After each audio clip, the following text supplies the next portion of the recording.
Дайчин вангийн 3 дэндүү зааны нэг нь бүрхэг хэмээх хожтой нэгэн бүлгөө. Бүрхэг хэмээх дэндүү бага залуу наснасаа хүрээ хийдэж хавлан сууж бурхны ном үзжээ. Тэрбээр үе тэнгийн баннертай байтугай ах цах залуун лам нартаач ачтаач үзэлцээр би задарч бэр тэнхээ суужээ. Түүний жухамхүү хэдий заан болсон оноод аваа хараахан олдоогүй байна.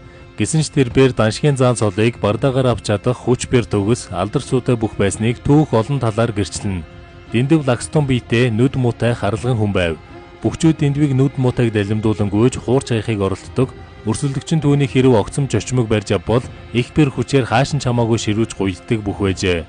Дэндүү мушгиж хаврах, авсрах, тумбрайдаж баглан дарах, хүчтэй хаж дугтрах, өргөх зэрэг үнсэн мэх хийдэг байжээ. Дамдан агсан энэ хүн тун биртэй, маш тун биетэй, хоёр нүд нь хараа муутай бүгтвэл ямар нэгэн наадамд дээх нь гараад ирэхлээр нь нөгөө ов мөхтэй бүгчүүд нь түүний нүдний харааг муугаар нь далимдуулна, тун амархан унгааж харагдагсан.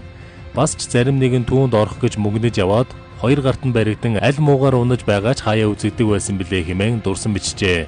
Бүрхэг хэмээх дэндүү заан жацаараа Монголд өндөр гонгорын дараа орох үеэр барагцаалбал 2 м 30 см-аас 2 м 40 см орчим өндөр нусар том биетэй асар их хүчтэй хүн байжээ. Монгол үндэсний бүх хурдан морийг багтаасан 400 гаруй зураг тайлбар намтартай Дэв Монгол гэрэл зургийн цомог номын сүүлийн захиалгуудаа авч байна. Холбогдох утас 7230 тэгтэг 39. 1930 оноос бүрхэг дэндүү их хүрээнээс хөдөө гарan амьдрах болов. Барилдах насан ч хэвээв. Гэтэл улс төрийн хилмигдүүлэлтийн хар сүудэр дэндүү гэлэнг тойрж өнгөрсөнгүй.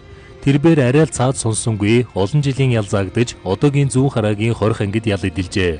1949 оны дундуур төвдөн дорж аврах ял эдэлж буй лам нар жаргалантын сангийн аж ахуйд тариан дээр ажиллаж байгааг сонсоод нэг нутгийн бүрхэг дэндүүгааг ирэхээр очжээ.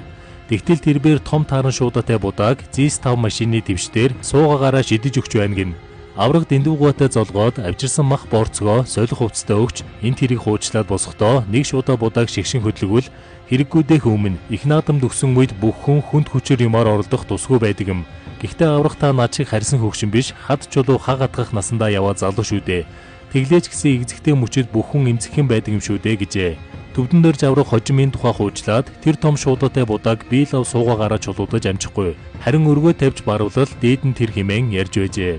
Монгол үндэсний бүх хурдан морийг багтаасан 400 гаруй зураг тайлбар намтартай Дэв Монгол гэрэл зургийн цомог номын сүүлийн захиалгуудаа авч байна. Холбогдох утас 7230 тэгтэг 39.